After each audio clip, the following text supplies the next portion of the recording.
pues a hacer la lectura del protocolo del día de hoy. El protocolo de la clase de hoy, la clase de hoy comenzó a las 10 a.m. El protocolo del día de hoy comenzó con la presentación del estudiante Miguel Estrada sobre la clase anterior. Después el profesor dice quién se ofrece para el protocolo del día siguiente, lo cual el estudiante Santiago Moreno le da para la mano. Seguido de esto viene la presentación de cartografías por parte de estudiantes que no habían podido exponer anteriormente por razones médicas.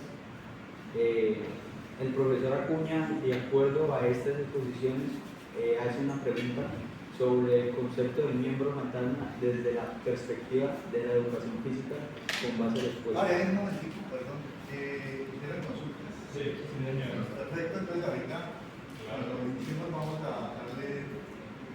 Dale. Luego el estudiante Juan Socora inicia con una actividad para reflexionar sobre qué hace única a la universidad de las demás instituciones educativas. Y los estudiantes compartieron sus ideas y perspectivas sobre el tema, pero a continuación el estudiante dice que las universidades, que la respuesta que no hay respuestas ni correctas ni incorrectas.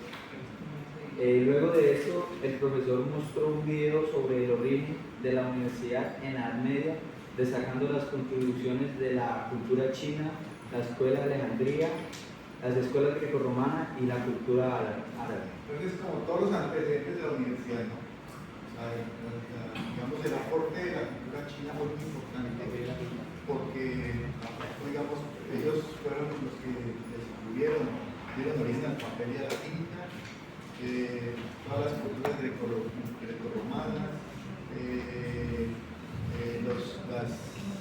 los antecedentes también se remontan a otros modelos como de universidad, como la Academia de Platón, la Escuela de Pitágoras, el Liceo de Aristóteles y el Ágora de Sócrates. Entonces, todos los elementos son los que van abordando, como decimos, digamos, en la agricultura, pues no como agricultores, pero van dando suelo, van dando piso a los cimientos de lo que fue posteriormente en el siglo II de la universidad.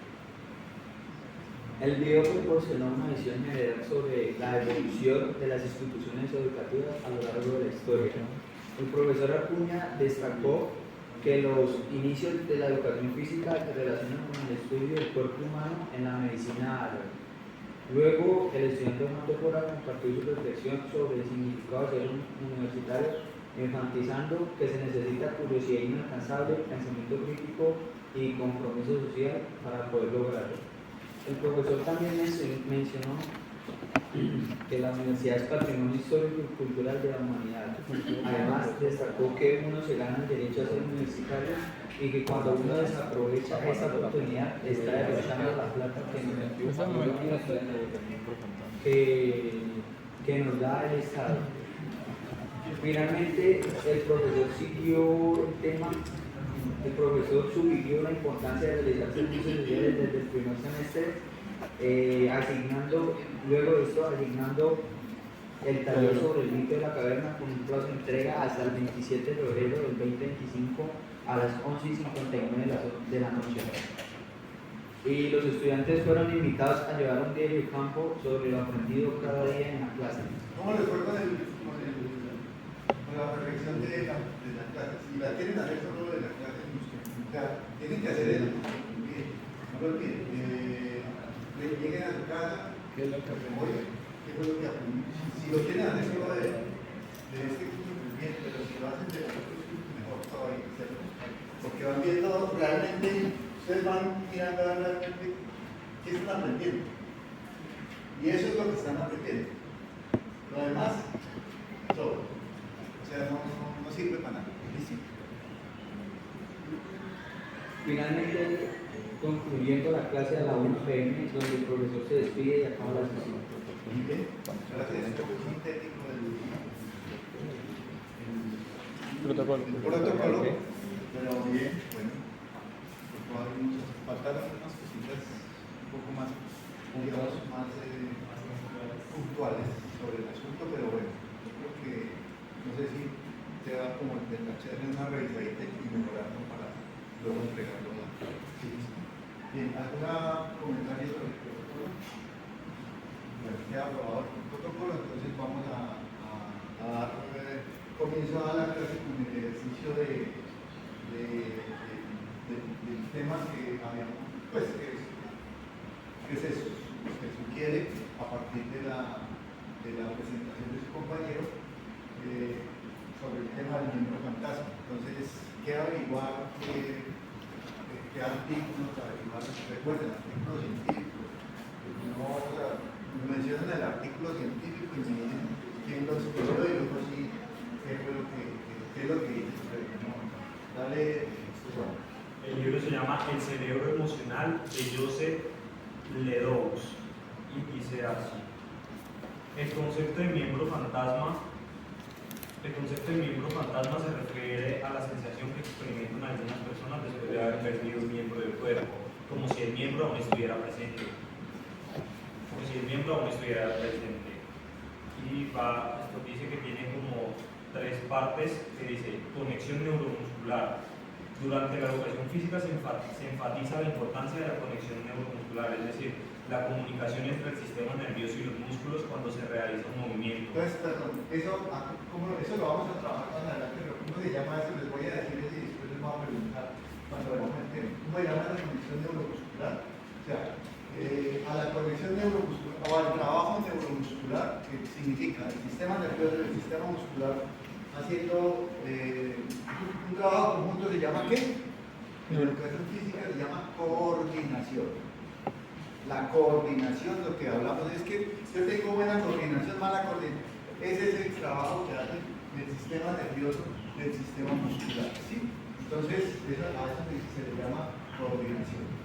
Más adelante en un tema lo vamos a desarrollar más específicamente y vamos a ver un poco, digamos, anticipando un poco a la fisiología y a la anatomía, vamos a ver un poco esos asuntos. Listo. Cuando se realiza un movimiento, el cerebro envía señales a los músculos correspondientes para que se contraigan o se relajen. Mapa corporal. El cerebro tiene un mapa corporal que registra la posición y el movimiento de cada parte del cuerpo. Este mapa se crea a través de la experiencia y la práctica. Cuando se pierde un miembro, el mapa corporal no se actualiza inmediatamente, lo que puede generar la sensación de que el miembro aún está presente. Entonces, perdón, ¿qué es lo que sucede? Cuando nacemos nosotros tenemos nuestro cuerpo completo.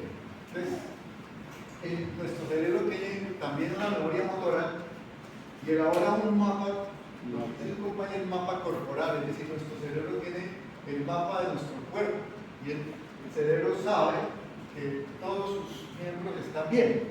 Entonces, cuando hay una amputación por alguna razón, X o Y, el cerebro sigue manteniendo ese mapa. El cerebro no distingue si está o no está el miembro. Claro, pues emite señales dolorosas seguramente cuando suceden esas cosas, pero no distingue si lo tiene o no. Entonces él emite las mismas señales al miembro que falta.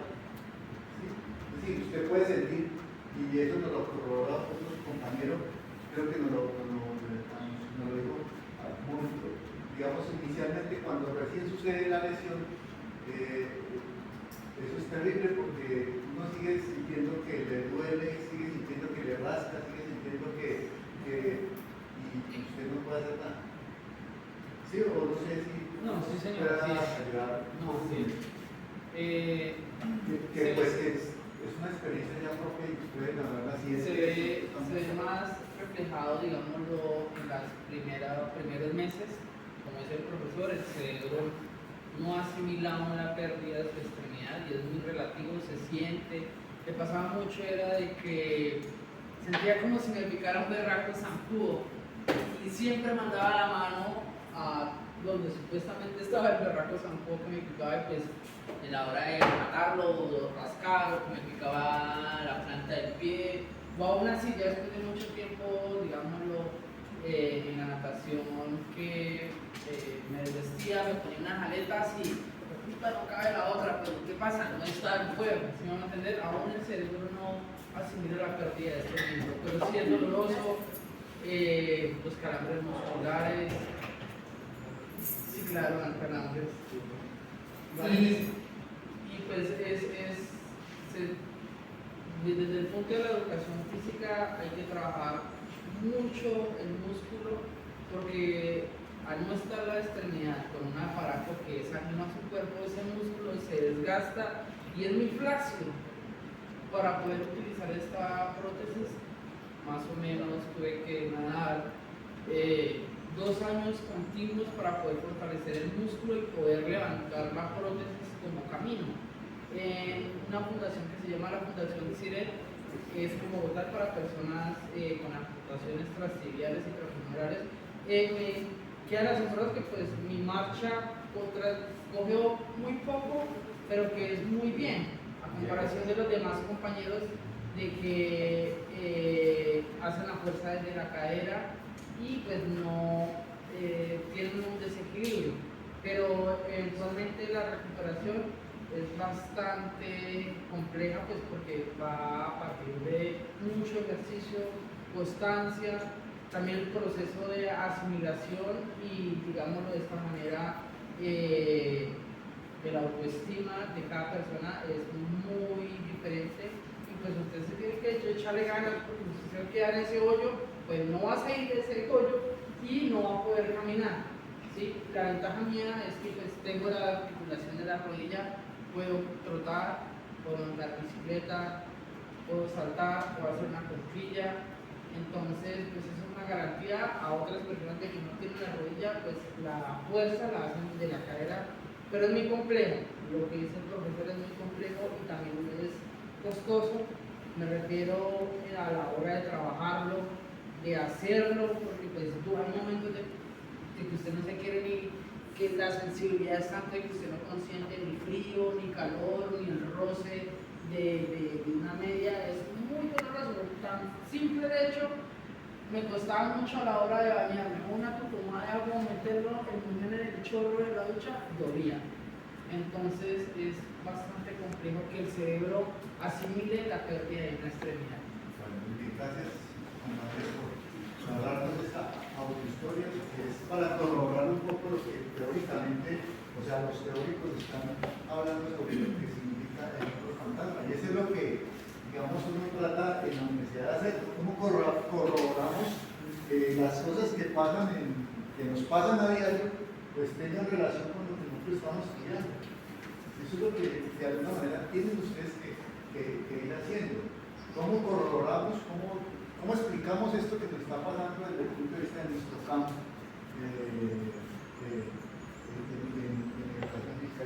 Ayer o antes salía por ahí un artículo, ya les doy la palabra, salía un artículo de cómo, digamos, se está hoy el juego tiene que ver con la matemática y con la física en términos de la vida del ser humano. Es decir, el juego está absolutamente ligado a las decisiones cuánticas en términos de todo lo que sucede en el universo. ¿Sí? Que hay una suerte de azar. En el juego también hay un autor que se llama Carl Rogers, no sé si alguien lo escogió, Los juegos y los hombres.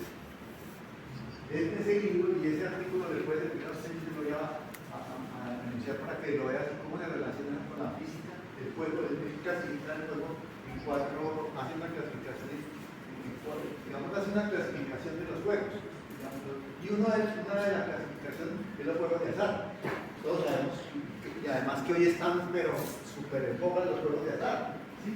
Porque todo lo que coge, digamos, del sistema económico lo vuelve productivo.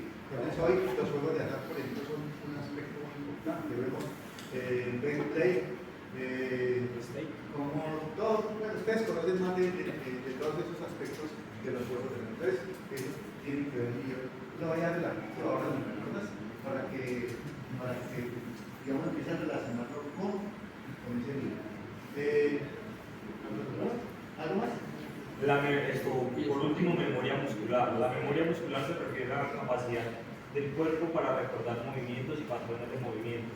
Cuando se realiza un movimiento repetidamente, se crea una memoria muscular que permite realizar el movimiento de manera automática. En el caso de un miembro fantasma, la memoria muscular puede contribuir a la sensación de que el miembro aún está presente. Muy bien, muchas gracias. Entonces, ¿sí ve cómo corroboramos? Ahora, siempre nos han dicho que la memoria, que la memoria solo la tenemos, la memoria está en todo el cuerpo. La memoria está en todo el cuerpo. Entonces, hay una memoria muscular. ¿Qué hace esa memoria muscular? ¿Qué pasa con esa memoria muscular? Pues sencillamente, usted cuando aprende a montar en bicicleta, se aprendió a montar en bicicleta, entonces eso quedó grabado. Así usted deje muchos años de montar en bicicleta, usted coge la bicicleta, seguramente no con la habilidad, pero la memoria está. Entonces usted coge la bicicleta y usted monta en la bicicleta, ¿por qué? El cuerpo ya tiene esa memoria guardada. ¿Sí? Entonces, eso tiene que ver con... Entonces la memoria no solamente es memoria de guardar datos. Claro, estos son datos, pero son datos biológicos que el mismo cuerpo tiene y guarda. Por eso la importancia de la respiración. Vasco y luego Vasco. ¿Listo? Dale. Yo quería añadir que usted decía que pues no, o sea, no hay una cura como tal, pero hay un tratamiento que es la terapia espejo, que la inventó Milanio S. Ramachandran en 1996, la primera vez que habló sobre dicha terapia, que utiliza espejos para crear una ilusión visual del miembro, de que el miembro afectado está en su lugar y está funcionando normalmente, lo que puede ayudar a engañar al cerebro y reducir todas las sensaciones dolorosas. Pues ya es tratamiento de cómo se puede ayudar a la persona a que supere, digamos, estos problemas a través de la terapia espejo. Gracias. Otro dato, a ver. Yo iba a preguntar al compañero Sí. sobre esa terapia de... Su compañero le pregunta, ¿usted trabaja con alguna terapia especial para...? Lo del trabajo con el espejo, ¿sí? Para ¿cómo digamos? Lo que sea el compañero, mitigar el dolor, lo de la memoria muscular. Pasaba mucho a levantarme en la cama, soy derecho, al piso. Siempre me pasaba, y aún me pasa, pero pues ya hay más reflejos para no darme en la cara, porque siempre me daba mi pie derecho y al no estar, pues me caía. Pero entonces algo, lo del trabajo con el espejo es bastante bueno. El trabajo con las compresas de frío y calor para mitigar la hipersensibilidad, ¿sí? Porque eso es otro aspecto de que duele y es muy cansón. Entonces, eso es un buen trabajo. Bien, gracias. Bueno, ¿algo más? ¿Otro aporte? Tengo una pregunta que me da curiosidad y es, siendo el derecho diferente que en la pierna derecha, su pierna izquierda se volvió más dominante. Sí, claro, sí, pues eso lo logré en la natación, porque pues inclusive yo no tenía bastante fuerza con la izquierda para nada. ¿Y qué me tocó hacer? Aprender. O sea, cuando uno pierde alguna extremidad o pierde algún sentido, otras habilidades se desarrollan más, ¿sí? Y mi pierna izquierda es el propulsor para poder nadar, tiene mucho más fuerza a la hora de salto un rango más alto, como lo hacía cuando tenía mis dos pies también, pero sí se desarrollan mucho más habilidades. ¿Alguna otra pregunta para arrancar? ¿Algún otro dato que nos quieran aportar? La terapia con la cocina. ¿Cómo era la terapia? Caminar, con y sin la prótesis. Con una prótesis que pues era lo más poquito que había, y sí era caminar en el agua, pero pues al no tenerla, entonces se amarraba una pesa a una mancuerna para equilibrar el peso y caminar. Ya después de varios meses con la prótesis, porque como le digo, el adaptarse a un cuerpo extraño a su cuerpo me da ampollas, sangrado, Hay una parte que su unión llega hasta tal punto que se seca el músculo, que no, como digo yo, se adelgaza a tal punto que se generan unas orejas de perro, por decirlo así. Médicamente lo tiene el ortopedista así, es cuando su piel se descuelga y quedan la parte del muñón dos orejitas de esta manera, ¿sí? Como las puntas de una empanada, por decirlo así, ¿sí? Eso, pues como es piel, eso con un liner, con una media, eso pues se genera suda y pues va a generar ampollas, y eso a la hora de usted meter como su piel en una media y ponerse un zapato extremadamente pequeño, super ampolla, va a quedar incómodo, y como esto es un software de fibra de carbono, pues va a oler mucho y no va a poder caminar bien. Vienen las amputaciones, recortar piel hasta que quede su muñón cónico, ¿sí? De tal manera que quede fácil a la hora de introducir en el software. Pero las terapias son demasiado importantes para el rango de movilidad. Mi rodilla, yo no podía hacer esto no podía, era así, bueno, era así.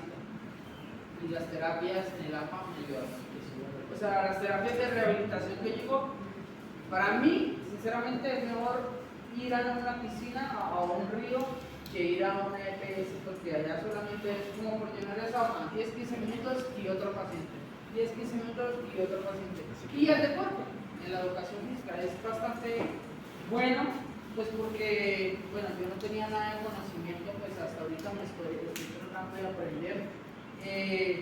Lo que aprendí y me enseñó fue un licenciado en educación física que salió de acá a Los Villanos y me ayudó en ese proceso para poder continuar, porque la verdad es muy frustrante cuando usted no sabe, no tiene conocimiento, pero hay alguien que le intenta guiar, haga esto, intente hacer esto, porque todos los cuerpos no son iguales, ¿cierto? Y la adaptación para cada persona es diferente. Entonces, Bueno, listo, muy bien. Entonces, gracias a compañero por esta explicación, y eso es un poco también para empezar a trabajar y a pensar el tema del día de hoy, que es esa relación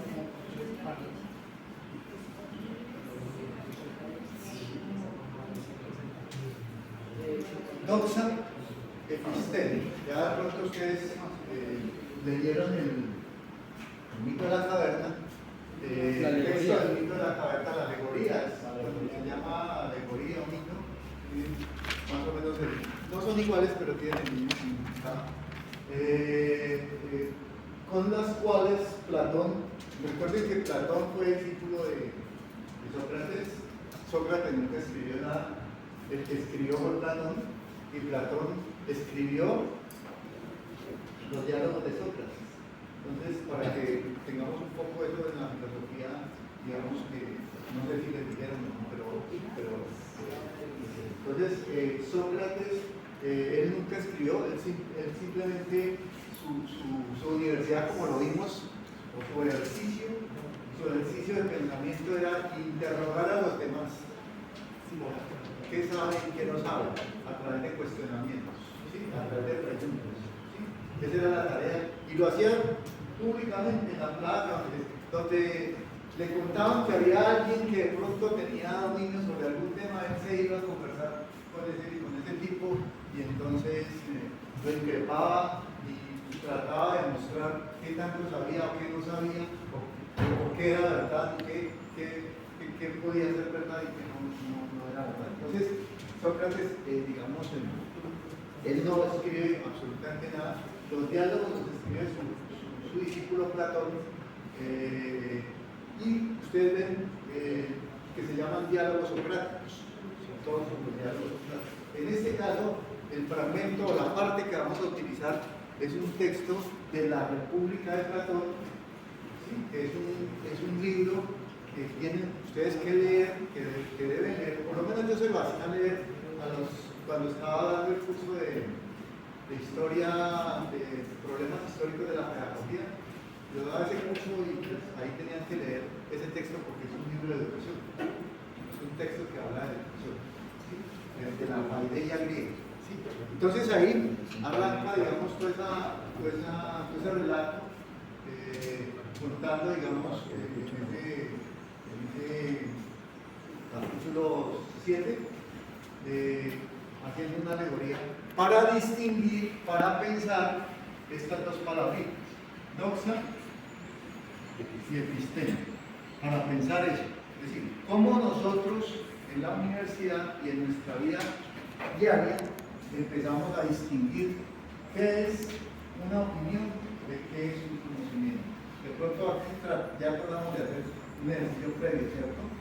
Cómo a través de la práctica del ejercicio, de un ejercicio, digamos, de experiencia propia, empezamos a ver cómo se explican todas esas situaciones que en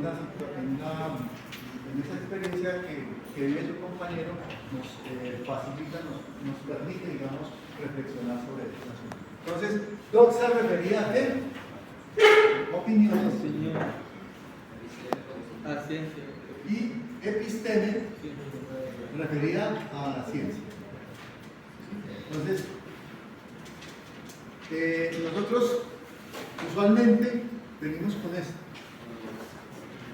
llenos de opiniones, de las cuales muchas veces estamos absolutamente seguros y confiados. La tarea, perdón, disculpe, perdón.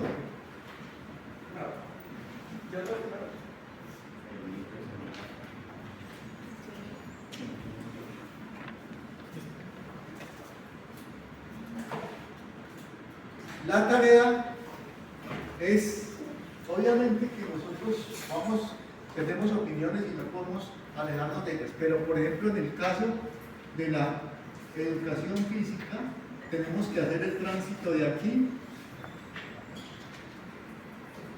¿sí?, en el campo de la educación física. De las opiniones a la Sí, ciencia. no podemos seguir con opiniones, como las opiniones que dan a veces sus profesores de educación física. Son opiniones. Cito un ejemplo. Un profesor de educación física dice en una clase que la resistencia se mejora en una clase de educación física. ¿Eso es cierto? Los que han practicado deporte. No. Eso no es cierto. Usted no puede mejorar en una clase de educación física de 1 hora, hora y media, la resistencia muscular, la resistencia al esfuerzo, o la aeróbica. Profe, lo que yo siento es que eso parece junto a la academia de Matrix, nos está diciendo que las opiniones son como la ignorancia, ¿no? Y la ciencia es como la verdad. Pues digamos, porque el conocimiento. Más bien, el conocimiento para no, es que la verdad es muy relativa, las verdades siempre son relativas. Más bien el conocimiento. Entonces, quiere que nosotros empecemos de la ignorancia, buscar como el conocimiento a través de la ciencia, para quitar esos mitos de nuestras mentes y reaprender. Ese es como es. Entonces, ¿qué vamos a hacer? Generalmente, yo hago una presentación del tema, o sea, yo hago mi relatoría también, como profe, hago mi relatoría y pongo una postura alrededor del tema, y en la segunda parte, los estudiantes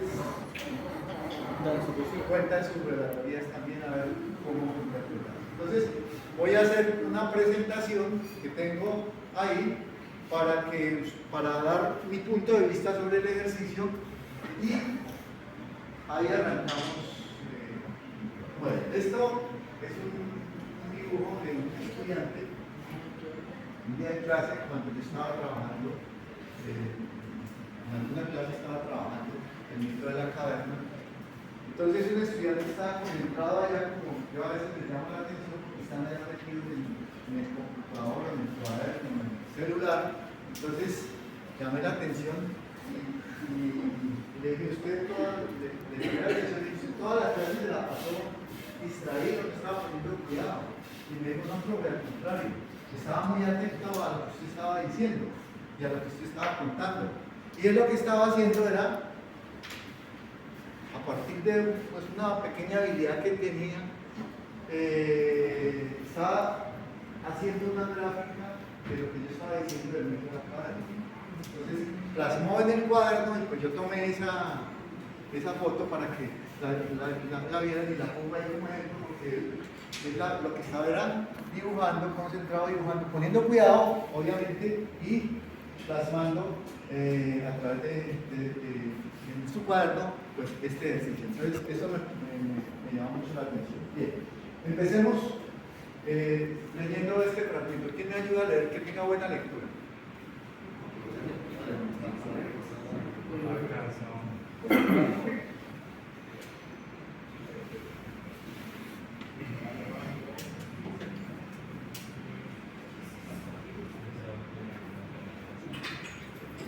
¿Quién me ayuda a hacer la lectura? Dale, que tenga buena lectura.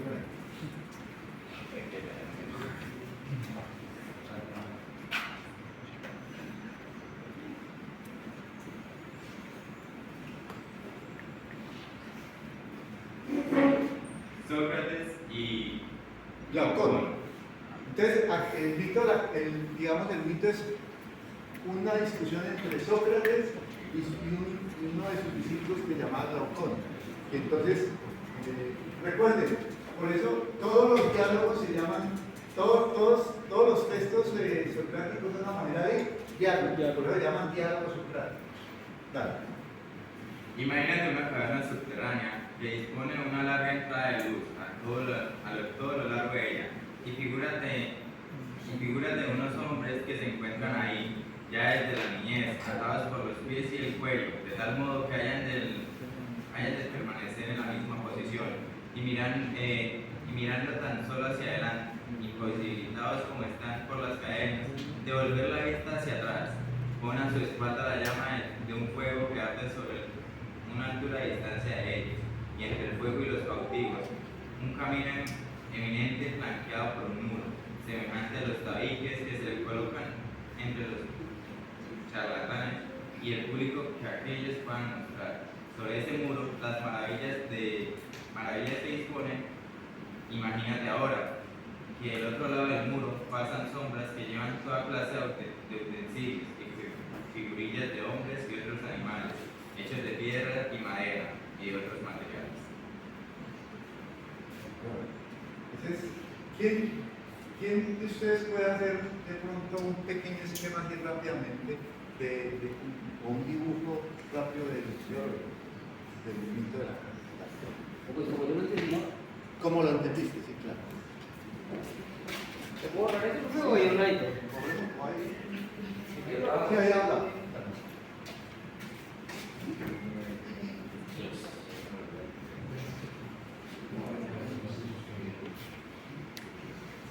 Ya, claro. No, venga. Cada uno prefigure ese relato. Sí, más o menos lo han captado, ¿verdad? Sí. ¿Cuáles son los elementos que contiene ese relato?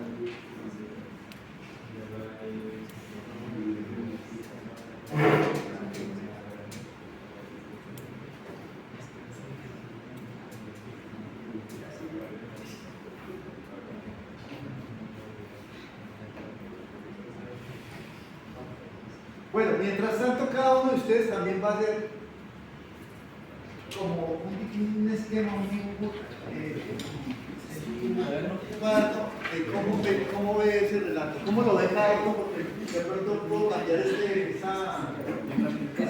imagen para el próximo mes y poner otra mejor que la que ustedes hacen. ¿Ah? Se llevan los créditos.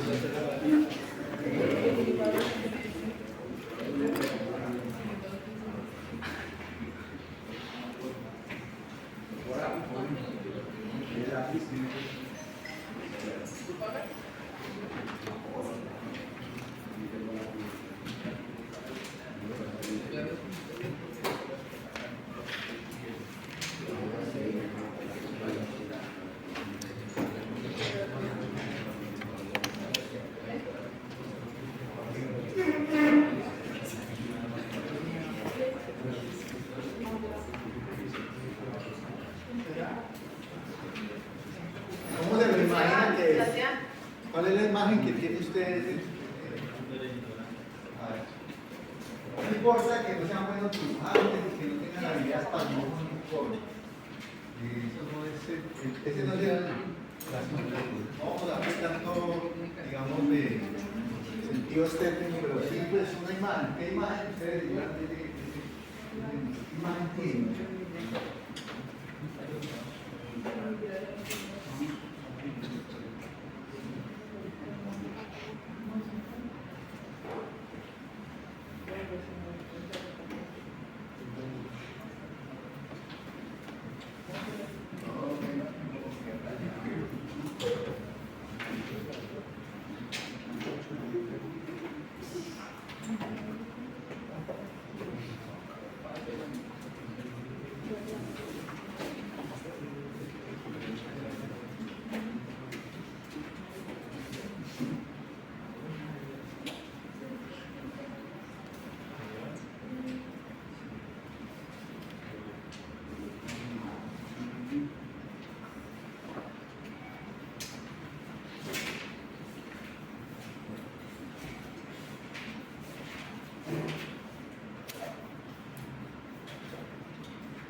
¿Alguien me pide todo?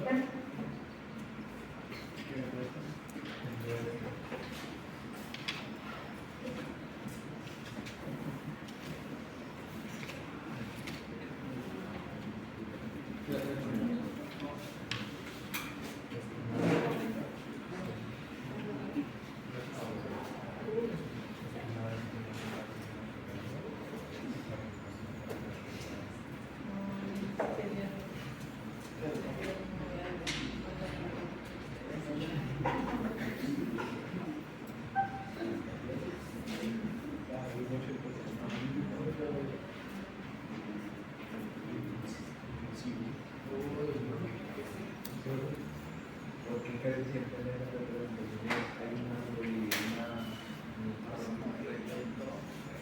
porque unas cosas, porque estas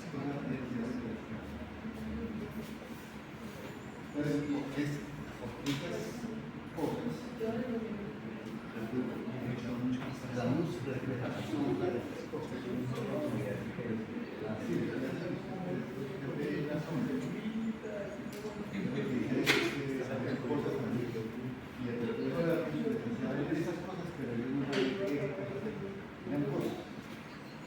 para ellos, esa es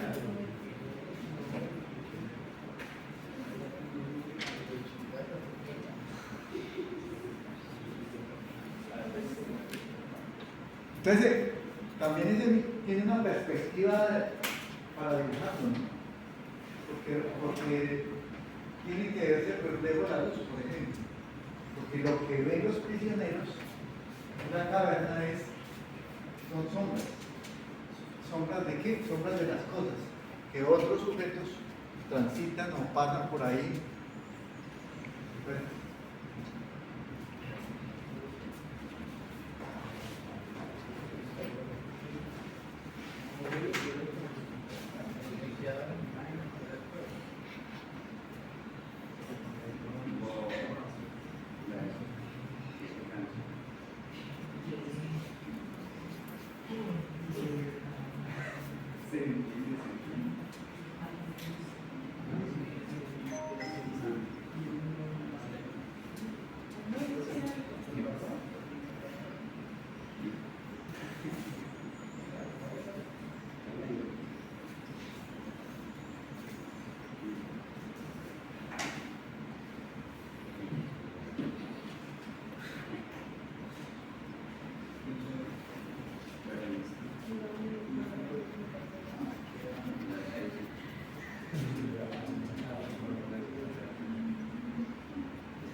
Bueno, ¿listo? Uy, yo, bro, No importa. Ustedes pueden seguirlo, lo pueden seguir trabajando ahí a medida que vamos Avanzando la clase. ¿Listo? Bueno.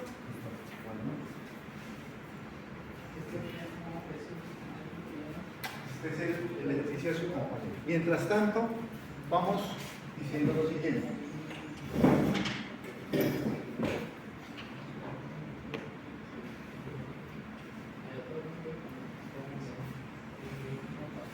Para ir dando la discusión. Primero, este relato es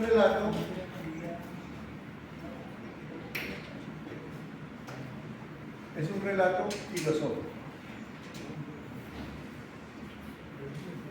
Es un relato filosófico.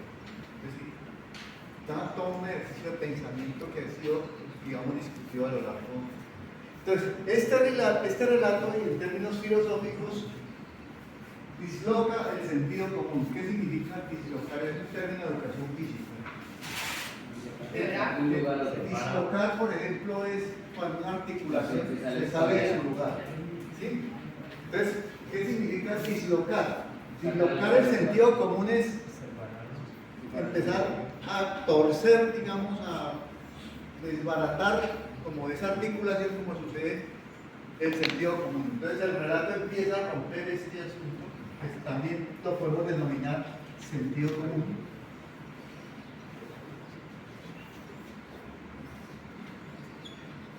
¿Sí? El sentido común rompe el sentido común. Nos hace ver que la percepción que tenemos de la realidad es engañosa. Que nosotros percibimos, claro, nosotros percibimos a través de los sentidos, pero los sentidos no son ni la realidad, ni el conocimiento, ni la verdad. Yo percibo determinadas cosas, pero eso no quiere decir que eso sea la realidad o la verdad. Que toda nuestra vida es un disciplinamiento, ha sido y sigue siendo antes corporal y hoy psicológico.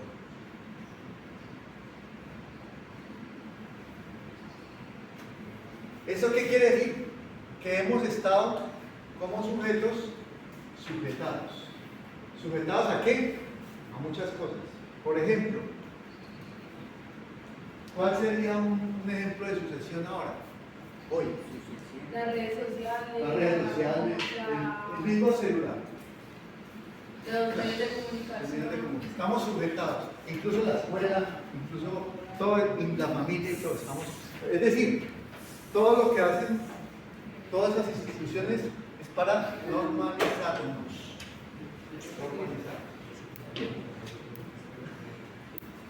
La caverna de alguna manera representa la caverna de alguna manera representa también nuestra propia caverna. O sea, ¿en qué estamos nosotros? ¿En qué lugar estamos? ¿Cómo nos ubicamos ahí? Las cadenas son, de alguna manera, digamos, las cadenas que menciona, digamos, de Sócrates en el relato son simbólicas en el sentido de que también nosotros estamos atados, amarrados a muchas cadenas. ¿Cuáles? Cada uno de ustedes sabe cuáles. ¿Sí? Y por eso, a veces, muchas veces, y casi siempre dice, amamos las cadenas porque nos ahorran la angustia de pensar. Por eso amamos las opiniones, por eso nos gustan las opiniones. Por eso en las opiniones nos sentimos bien cómodos. ¿Por qué? Porque eso nos ahorra la angustia o digamos la tragedia de una manera de pensar. Bien. Voy a mostrarles aquí, yo traigo varias cosas ahí. Esta es una serie que no sé si todavía se transmite por Netflix, de un filósofo, de un profesor de filosofía de la secundaria, que muestra pues, a un estudiante que vive en su propia caverna. Entonces él va y a través del relato de Platón empieza a hacerlo reflexionar. Entonces observen a lo siguiente. ¿Quieren? Ponemos ahí la guía para...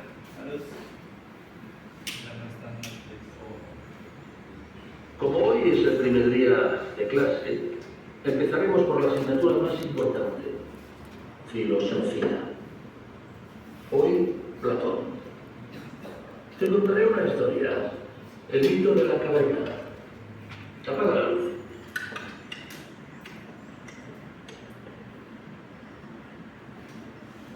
Siéntate, oye, esto lo tienes hecho una escuela, el próximo día lo quiero limpio.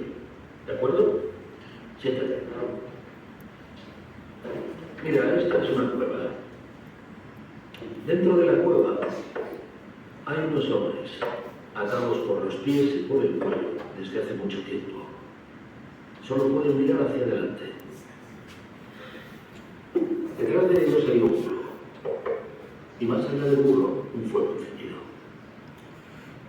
Los hombres que mantienen el fuego mueven unas figuras por encima del muro que se proyectan en la pared de la cueva. ¿Lo ves?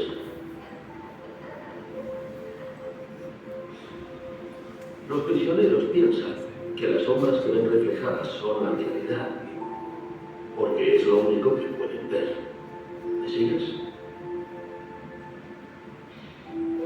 Uno de los hombres consigue liberarse de las cadenas y sale al exterior de la cueva.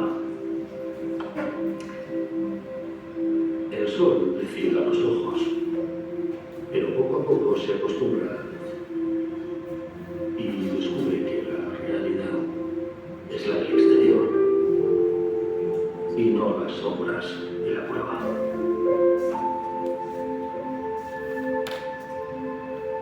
Iván, mírame. Mírame.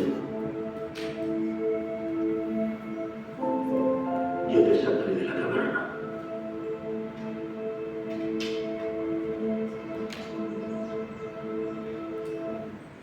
Bien, ese es un fragmento ahí de esa serie donde el maestro le explica a sus estudiantes que están metidos, que no quiere salir de su cueva, está encerrado, como a veces nos pasa a muchos, metido allá, y entonces él le hace la explicación a partir, le hace una reflexión a partir del mito de la caverna. Por eso, cuando decía ahí anteriormente para reflexionar, es que la cueva también es, la caverna también es nuestra caverna, ¿sí? El lugar donde nosotros estamos metidos. Bien. Hay otro fragmento en un texto que se llama El mundo de Sofía. Es un libro que nos hacen leer en secundaria, es un libro muy bonito para inducir a la filosofía, para trabajar, es un libro muy didáctico de filosofía. También narra, digamos, ese mito a través de otros elementos. La sombra, la sombra. Platón decía que todos los fenómenos de la naturaleza son solo sombras de las formas e ideas eternas. Pero, Sofía, mucha gente vive tranquila con sombras falsas. Son como cavernícolas, que ven las sombras en las paredes, pero no se detienen a pensar qué produce esas sombras. No se atreven a salir de la cueva, no descubren el sol y la verdad. Esta es la parábola de la cueva del Platón. Bien, este es otro fragmento.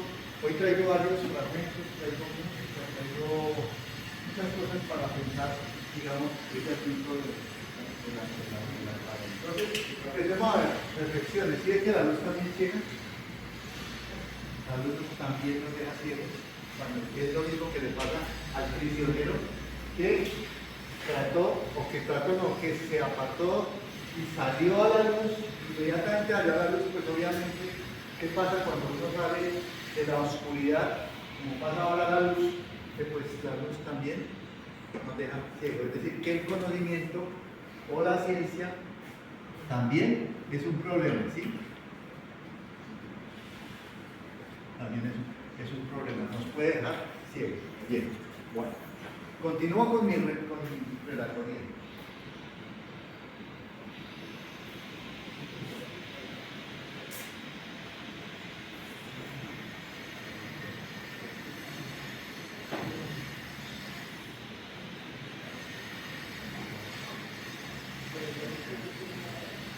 Algunas reflexiones que podemos empezar, digamos, a trabajar en este asunto. La acción se ha impuesto a la reflexión. Es decir, hoy hacemos más. Y en educación física se da muchísimo este fenómeno. Somos profesores de acción, pero a veces no tengo poca reflexión. Y esa es como la pregunta que vamos a plantearnos para el próximo tiempo. ¿Por qué caminamos? Todos caminamos. Alguien puede explicar eso, pero pues ahora, digamos, lo dejo ahí en esto. Pero caminamos, pero no sabemos por qué. Vamos a darnos cuenta por el lado. Asistimos a una sociedad intelectualmente anestesiada. Es decir, nos han embotado los sentidos porque tenemos multitud, es decir, nunca como hoy hay tanta información en el mundo.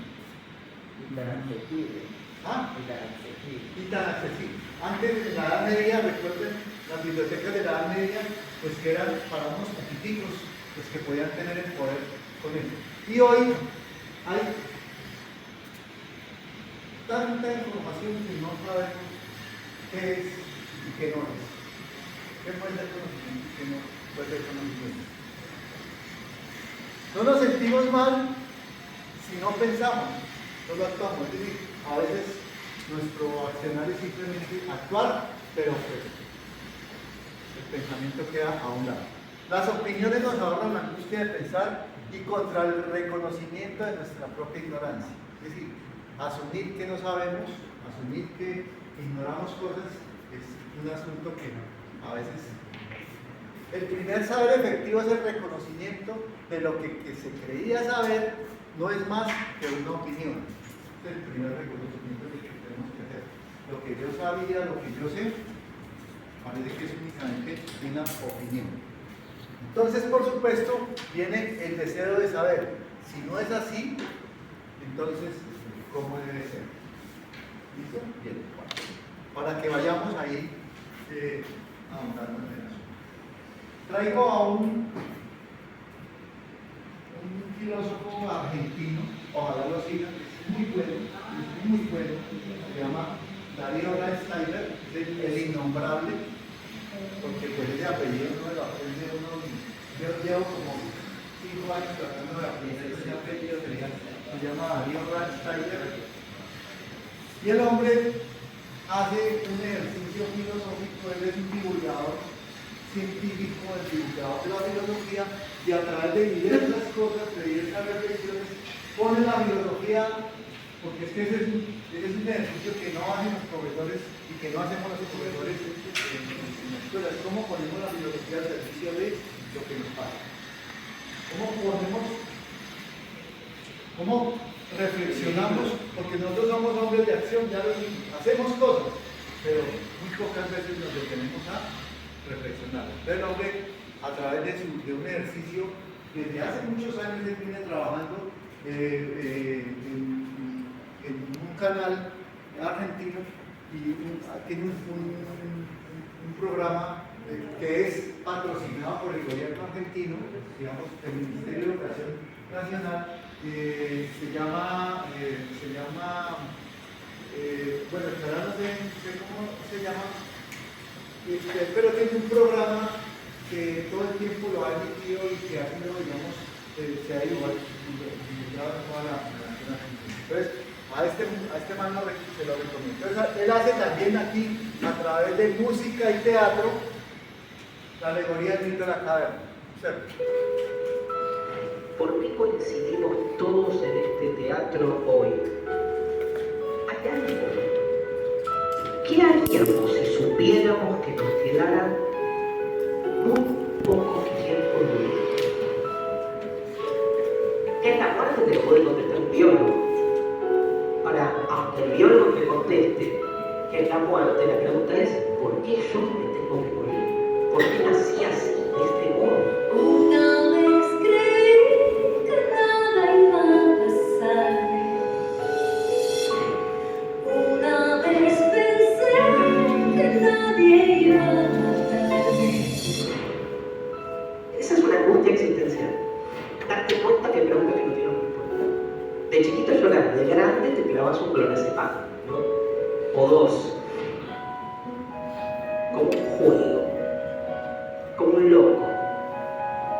un niño o una niña interrumpe la cotidianeidad y nos golpea. La prensa de Dios lleva pósteres central. Cuando la mentira es la verdad. En el origen, dice Nietzsche, que está la diferencia. Seres singulares en busca de un sentido siempre abierto. Unidos menos por lo que nos une y más por lo que nos diferencia. Es que si hay diferencia hay actividad, roce, conflicto. Pero conflicto no significa violencia. Violencia hay cuando una parte se impone como si fuera la invade a las demás en nombre del bien común, del orden, de la normalidad, de la comodidad. Poder para ejercerse necesita ejercerse contra la resistencia, sino contra que se ejerce. ¿No será la resistencia una creación más del poder para poder desplegarse del mejor modo? Y ahora tiro yo, porque me toca en este tiempo. Descartes dice, ¿qué pasa si todo aquello que nos rodea en realidad fuese fruto de un engaño de alguien que nos quiere molestar en realidad? Todo lo que creemos que es un modo en realidad es de otro. La letra de los vencedores escribe la historia y habla siempre en nombre de la verdad. No hay redención para los derrotados si no emancipamos sus voces. No hay revolución que no comience en la subversión de la palabra. Nada es definitivo. Todo puede ser de otra manera. Porque habrás venido aquí. ¿Dónde estás? Si no puedo más de soledad. ¿Quién soy yo? Ya no puedo más de soledad. ¿Cuál es el sentido? La filosofía nos invita a perdernos, a profanar el sentido de las cosas, a dar la vuelta. No hay mayor omnipotencia que la de un ser humano que cree poderlo todo, o saberlo todo, o creerse todo. Hacer filosofía nos saca de nosotros mismos, no nos cura, no nos salva, nos posterga y en ese acto nos libera. Mira que este sombra quedará. Mira que este sombra quedará. Pero podemos distinguir las cosas de sus sombras.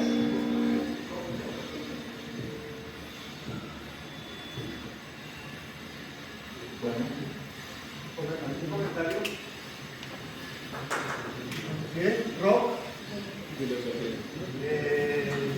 más? ¿Rock? Pero, pues, venga, otra vez creo que no nos pusimos de acuerdo cuando dijimos que dábamos un tiempo para que salieran pues, es que eso lo acordamos desde el primer día, ¿cierto? Si dábamos el espacio de intermedio para que pudieran salir al salón para evitar que estemos todo el tiempo entrando y saliendo. Entonces, por favor, también hay que educar la vejiga. Yo los denomino a los que cada rato salen al baño, los hombres o las mujeres de la vejiga chiquita, que no aguantan, pero también educar nuestro cuerpo. Bien, bueno, comentarios alrededor de la presentación del mito a la academia. Nosotros, como educadores físicos, tenemos un gran problema: acción. ¿Sí? Estamos siempre accionando, pero lo que nos invita a él es que sea menos acción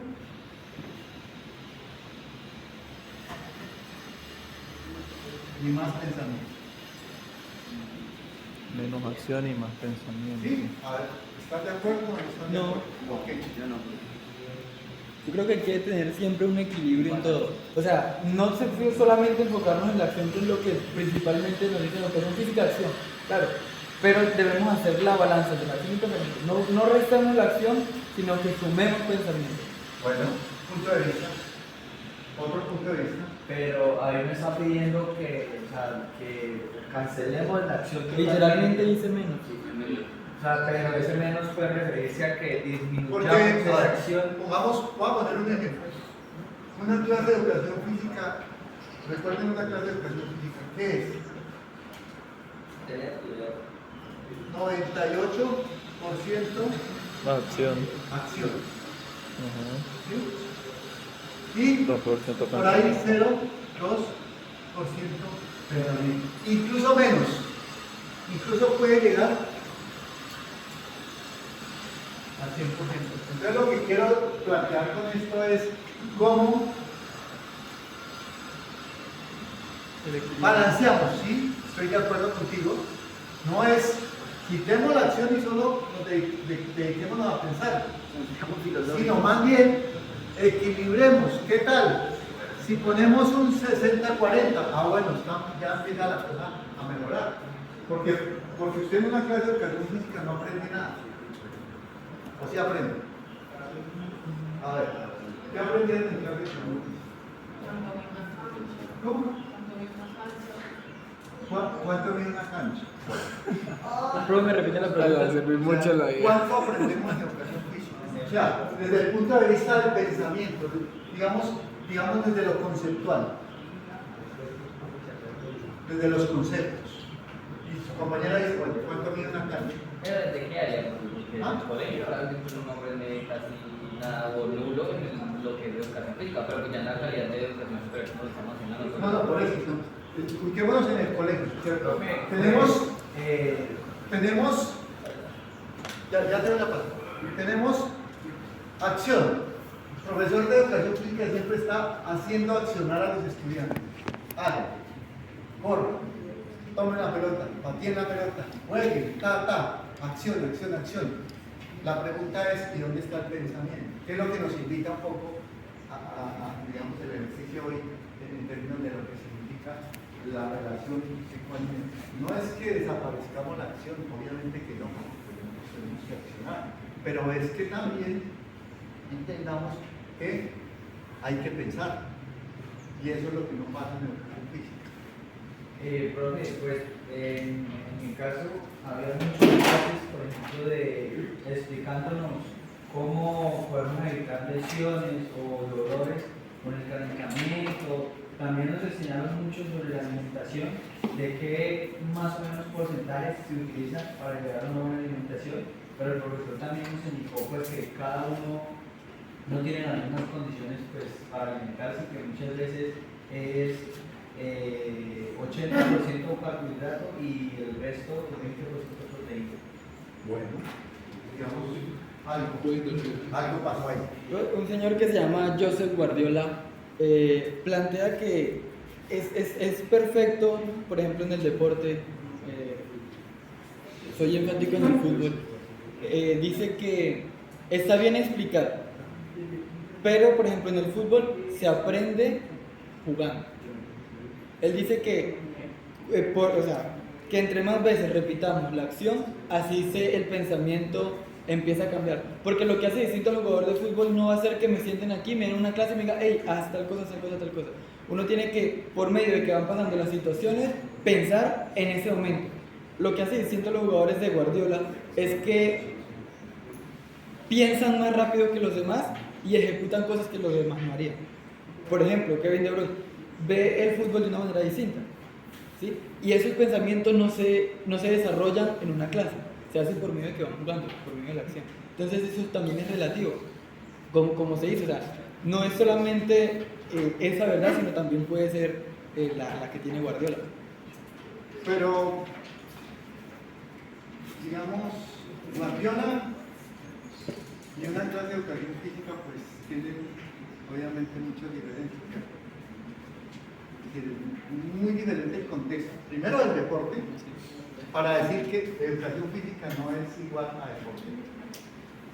Eso es, por ejemplo, un asunto que hay que empezar a aclarar, ¿cierto?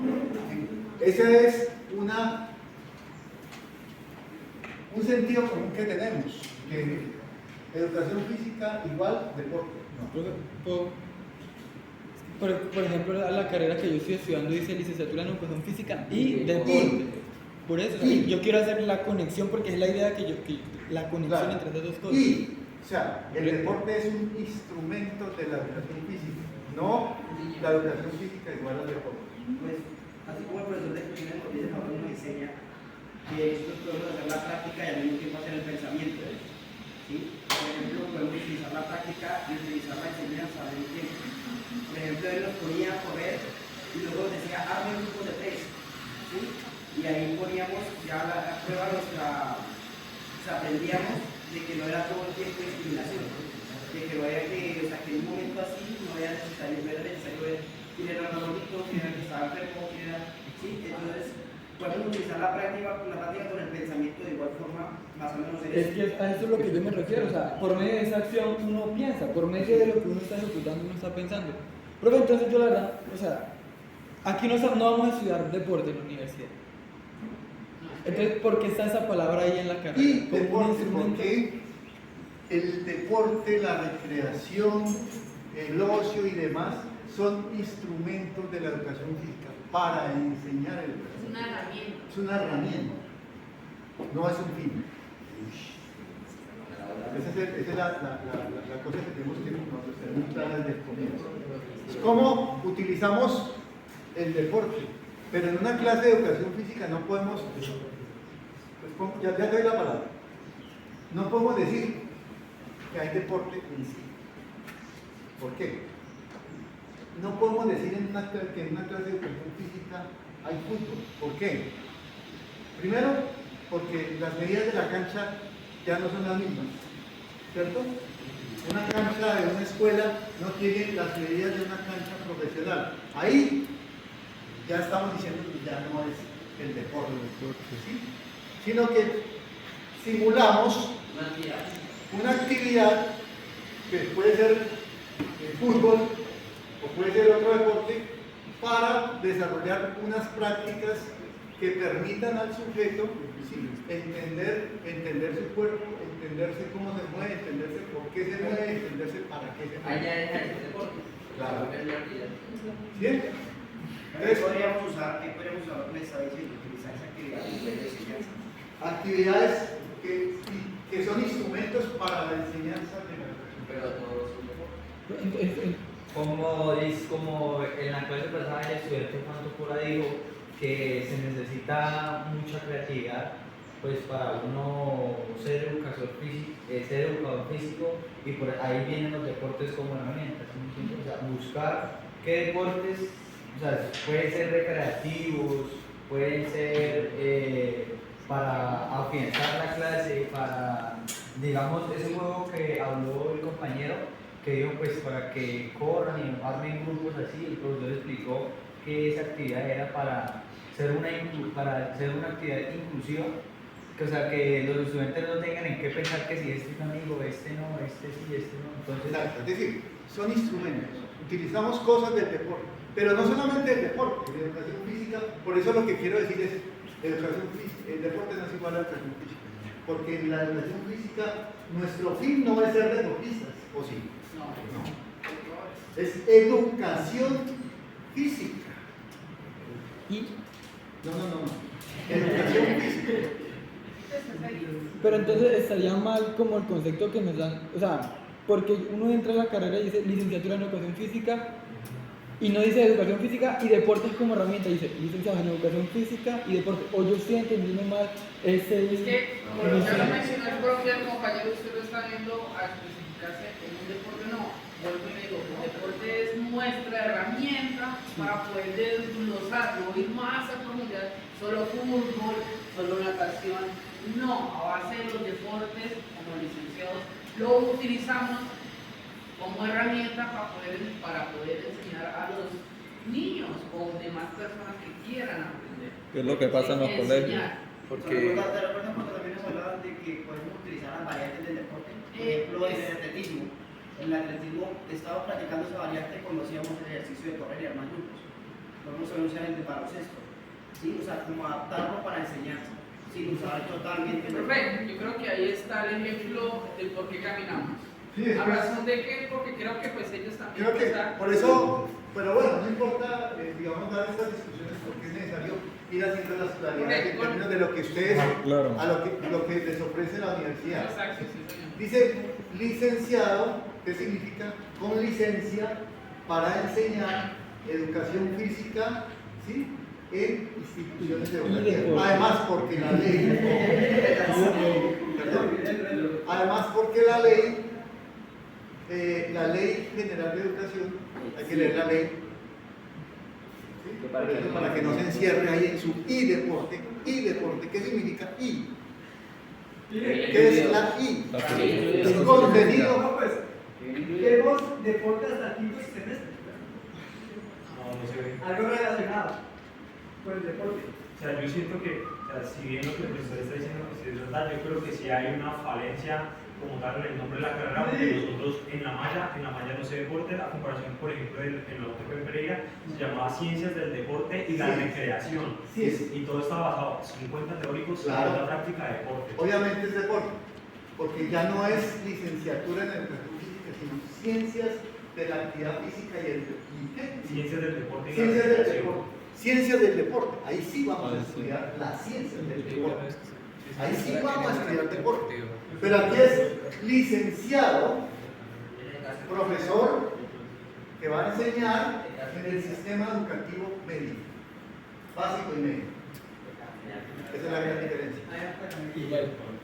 Sí, es que entonces hay como un error en el nombre de la carrera, o sea, asumo yo porque por ese I, o sea, asumo yo que cuando usted hace esa explicación, En la clase pasada digo de la Universidad Javeriana que es educación física y bilingüismo.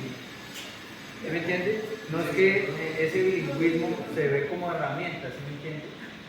No es que sea que ese bilingüismo también hace parte de esa educación física, pues sí hace parte, pero como herramienta. pero es que si usted dice que sale como educación física y bilingüismo, asumo yo que tiene que salir fuerte en los dos aspectos, porque para eso está el nombre de la carrera, asumo yo, tal vez esté equivocado, pues puede ser. Entonces es lo mismo ahorita, educación física y deporte, tengo que salir fuerte en los dos aspectos.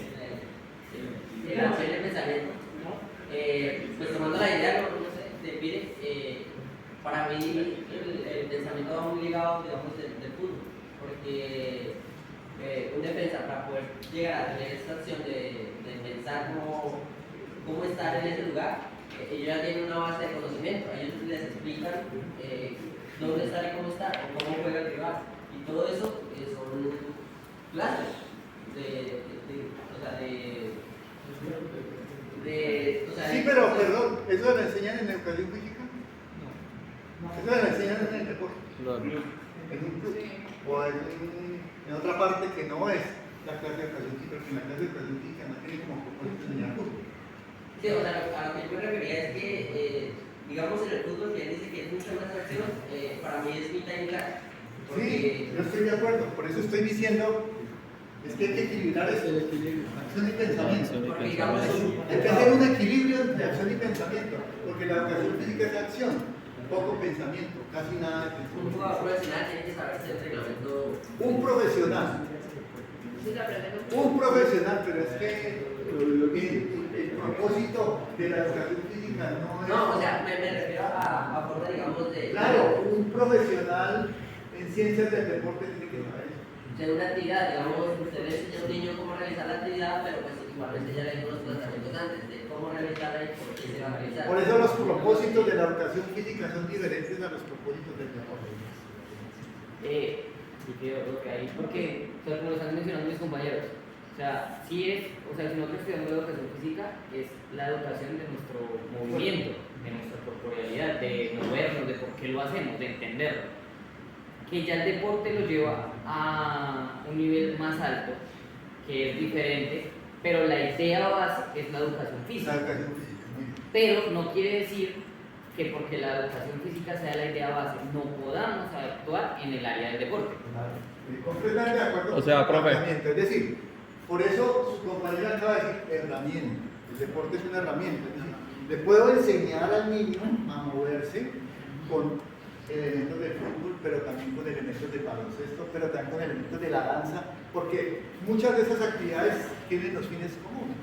Y podemos ver el deporte como un fin porque estamos usando la idea base que es la educación física, todos los conocimientos que recibimos acá para poder llegar a un fin exacto. Si fuera así, como fuera el fútbol, la natación, usando lo que dice el profesor, muchas ideas claves que recibimos de diferentes deportes y aplicarlo para mejorar, digamos, la técnica. Sino que pues, yo veo que el planteamiento que hace el compañero lo hace más a un, digámoslo de esta manera, un entrenador deportivo, a un deporte de alto rendimiento, que sí, que se enfoca en solo ese deporte, aprender y mejorar y perfeccionar. Pero lo que nosotros vamos es a lo que el compañero dice, que el profesor ha dicho, enseñar. ¿Sí? Digamos que en este caso, o en mi perspectiva personal, yo estoy estudiando esto porque yo estoy deportista de alto rendimiento y yo todos los conocimientos que me están impartiendo los estoy usando no para enseñarle a él, sino para enseñarme a mí mismo. ¿Me hago entender? Entonces ahí no me ayuda con el conocimiento de mi compañero, porque él está haciendo lo mismo. O sea, el área del deporte es para aprender él y mejorar él y llegar a un punto en que si él ya no puede, o sea, físicamente, pueda coger un pupilo y decirle, hey, haz esto, que es lo que yo estoy haciendo. Por eso estudié esa carrera y por eso estoy estudiando esa carrera. Yo siento que la función que tiene el compañero, o sea, pues, respecto al nombre de la carrera, es como usted usa el deporte para sus fines como pedagógico, como profesor. O usted cree que a través del fútbol, manejando la coordinación, no se le va a un niño enseñar danza. A eso es a lo que se refiere más o menos con el sector de educación física y deporte. Usted cómo usa el deporte como pedagogo para llegar a ese fin, a ese objetivo de las cosas. O sea, si yo yo diría que en el estilo de deporte sería en el momento de que, como lo dice usted, profe, una herramienta en el sentido de que si yo voy a explicar un deporte, pues explicarlo desde la parte práctica a la parte teórica, ¿me entiende? Porque si yo voy a enseñarle baloncesto a un niño y no sabe qué es una cortina, una pantalla, no sabe qué es un reversible, no sabe qué es hacer un pase y corte en la parte teórica, ¿cómo se lo va a enseñar de una vez solamente en la práctica si no va a saber ni el nombre del movimiento, ni va a adquirir conocimiento, sino simplemente va a jugar con una perspectiva una perspectiva errónea, ¿sí me entiende? Pero lo más preocupante es que no va a saber para qué. Profe, y también hay que ir más allá, no solo para las habilidades dentro de ese juego, sino en el exterior. Cómo nuestros ciclos de sueño, nuestra alimentación y nuestro estilo de vida pueden influir en ese deporte o en esa actividad. Y como dice el compañero, lo del fútbol relacionado con la danza, pues eso ya depende de cada niño o de cada, por decirlo así, futura promesa, que dicen que a los 12 años uno ya tiene uno ya tiene que elegir su camino para seguir el resto de la vida. Pues no el resto de la vida. Esa es una opinión. opiniones. Estamos dando opiniones. Sí, claro. Por eso los estoy dejando hablar para que opinen todo lo que quieran, porque de aquí en adelante tenemos que entrar a dar ya argumentos desde el conocimiento. Como se dice, es educación física, más que todo, principalmente como profesores, nosotros vamos a impartir esa educación física en los niños y principalmente y sinceramente la educación física solo se mira en niños pequeños, donde ya desde una base tienen que impartirse, por eso la van a ver con expresiones motrices que son los patrones básicos del movimiento, y ahí es donde el deporte realmente puede ser una herramienta que sirva, o la danza, el teatro, digamos como el baloncesto cuando uno hace el dribleo, el voleibol cuando uno también hace el voleo, la pateada. Hay muchos factores que el deporte nos puede ayudar para que ese niño pueda, digamos, desarrollar esa actividad física y así mismo pueda aprender sobre su cuerpo, sobre su esquema corporal, sobre su propia corporalidad. Entonces, por eso yo creería que sí está bien lo que dice la universidad, que es deporte. Deporte, no dice deportes. Porque realmente que eso tiene una connotación semántica. Son muy pocos los docentes en las instituciones educativas que enseñan la educación física con el teatro, con las danzas. Siempre es voleibol, básquet, fútbol, o incluso digamos test de actividad física. Entonces, pero no utilizan otras herramientas. Bueno, bien, bueno, tranquilos que ahí tenemos todo el semestre para hablar. Esto es... Todo eso se relaciona con la alegoría. ¿Ah? Que todo eso se relaciona Todo, por eso los dejo hablar, porque tenemos que empezar con la alegoría. a ver digamos, esta alegoría nos sirve para esto. ¿Cuál es en dónde estamos en el sentido común y en dónde estamos en el conocimiento? ¿Por qué o cómo explicamos eso a partir no del sentido común, sino del conocimiento? Bien. Este es el ejercicio que tenía que hacer directamente hoy, que es la alegoría. Perdón, ¿cómo relacionamos esa alegoría, ese mito, con la película de Matrix? Que es una película que muestra exactamente y a ver, vuelvo a un artículo que salió recientemente, en estos días leí, que hay unos científicos que están de la Universidad de Nueva York, que están tratando de demostrar cómo el mundo que vivimos es una Matrix. Es decir, es una ficción. Que no es algo artificial. No es lo que es. Que muere de tierra. Tiene una Matrix aquí cuando va a visitar al oráculo. ¿No la vieron? Ven este pedacito. Si no la vieron, pues yo no sé cómo hicieron la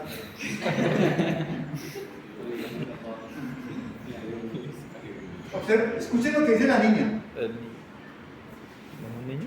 Escuchen bien esto. La cuchara. No es un niño. Bueno, puede ser lo que quisieras. Es un niño. Es lo que quiera ver, ¿cómo es que dice ella?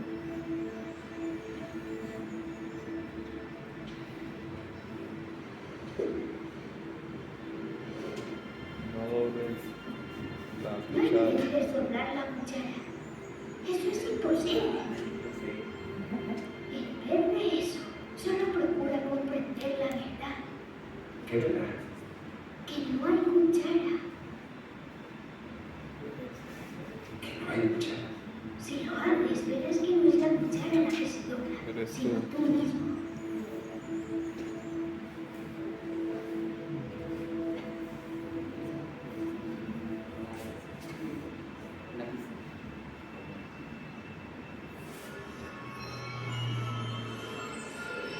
El oráculo te está esperando.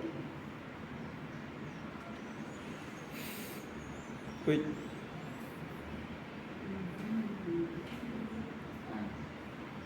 Ahorita escuchar. ¿Sí? Bueno, ¿cómo interpretan ese plan? Aunque hay otra de las pastillas, ¿no? Sí. También es otro fragmento donde nos muestra. Oh. Bueno, usted tiene estamos acá. ¿Quiere seguir su vida? ¿Usted quiere tomarse esta pastilla o esta? ¿Cuál quiere? Una opinión. Pero esa decisión, como lo vimos en la clase anterior, la toma. ¿Cuál es la pastilla que quiere tomarse? Aquí está también un poco diciendo, vea, no intente doblar la cuchara Porque es imposible. Además la cuchara no existe. Es lo que nosotros inventamos o lo que nosotros creemos que. Entonces, bien, eso primero. Bueno, ahorita vamos a ver esos asuntos. Eso hubiera sido un fragmento como para lo del testamento. ¿Para qué? Claro. Esos diálogos de la película, esos diálogos, por ejemplo, si alguien utilizó el diálogo de las pastillas, genial, porque ahí está realmente Y Emma la discusión. expresa las dos, profe. ¿Ah? Expresa las dos, la doxa y el episteme. Expresa claramente los dos elementos, ¿no? Ajá. La doxa y Y la la Y episteme. antes de las pastillas también estaba expresando todo lo de la doxa, también cuando Morfeo le empieza a contar a Neo sobre la mano. Cuando él le dice también, usted tiene esa película, por eso ha sido una película, digamos, primero que expresa y revela fundamentalmente el mito de la caverna, muy importante, y en muchos pasajes de la película nos va mostrando esa idea. Bueno, esta no la voy a mostrar porque no. El mismo que canta. Ah, El mismo que canta. Bueno, que habla mientras canta. Nuevamente otro pasaje de Darío. Está bueno. Este es el canal que, el programa que tiene o tenía, no sé, creo que ya no lo tiene porque ya cambiaron las políticas y como cada gobernante cambia las políticas. Pero los prisioneros viven su vida de manera impersonal. Heidegger lo llama el impersonal C. La televisión se transformó en un monstruo. Todos pensamos como se piensa. Matamos un pájaro de tira que consumimos lo que se consume. Hacemos lo que se hace. La normalidad determina de modo inauténtico nuestro existir. Es una cuestión de negocio, ¿sabes? Nuestra autonomía se ve limitada por el dispositivo del engaño. ¿Cómo estás? Y en la confusión entre lo real y lo aparente, terminamos siempre funcionales a lo que el poder necesita. Marx lo llamaba alienación.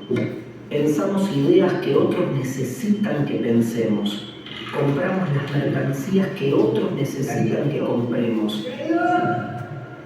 En nuestros tiempos más mediatizados, se va construyendo un sentido común que habla en nombre de la gente.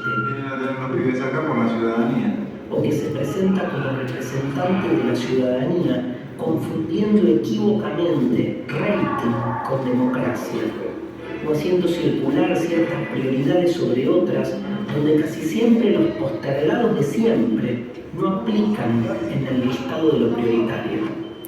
O desde un punto de vista más ontológico, ¿cuáles son nuestras cadenas? El lenguaje, nuestro cuerpo, nuestra fecha de vencimiento, o desde un punto de vista más personal, ¿cuáles son nuestras cadenas? Los miedos, los prejuicios, los mandatos. Los prisioneros somos nosotros. No podríamos demostrar lo contrario. El argumento de las cadenas es irrefutable.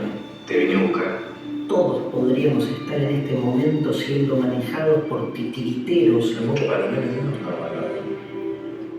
O podríamos estar durmiendo en una gran máquina que succiona nuestra energía mientras nos hace creer que somos libres y despiertos.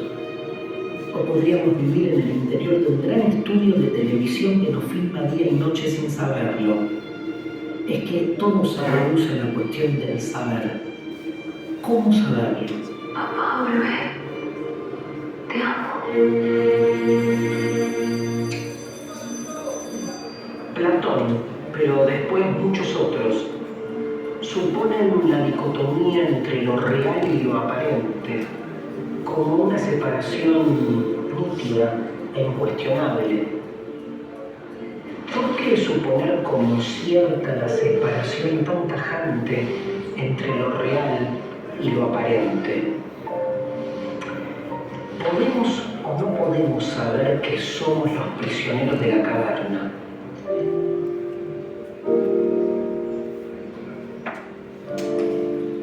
¿Qué pasaría si un día uno de los prisioneros se despertara liberado, se levanta y se despega efectivamente de la silla, cuando hasta ese día levantarse significaba seguir sentado? Platón nos presenta aquí a la figura central de la alegoría, aquel que se da cuenta. Pero es tan difícil darse cuenta. Y además, ¿por qué no pensarse uno extraño, loco, deprimido? ¿No generaría esta liberación una sensación como de extrañamiento?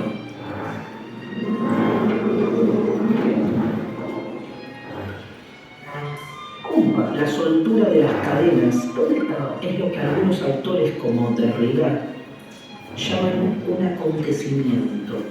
¿Qué haces? Algo que sucede desde lo imprevisible y te resquebraja y produce una fractura. Te vine a buscar. Vamos afuera. Todo lo que hasta ese entonces había funcionado perfectamente, ahora es puesto en duda. Esas primeras sensaciones del prisionero liberado son emblemáticas de la filosofía. La recuperación de la capacidad de asombro, la mirada del principiante, la puesta entre paréntesis de todo funcionamiento.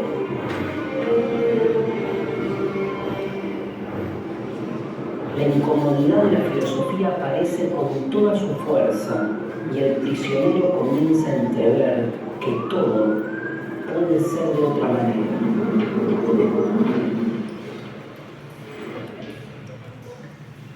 Por eso llama Derrida a la filosofía una experiencia de lo imposible. Porque el liberado se levanta y comienza su camino hacia el exterior de la caverna. Una torsión del alma, dice Platón.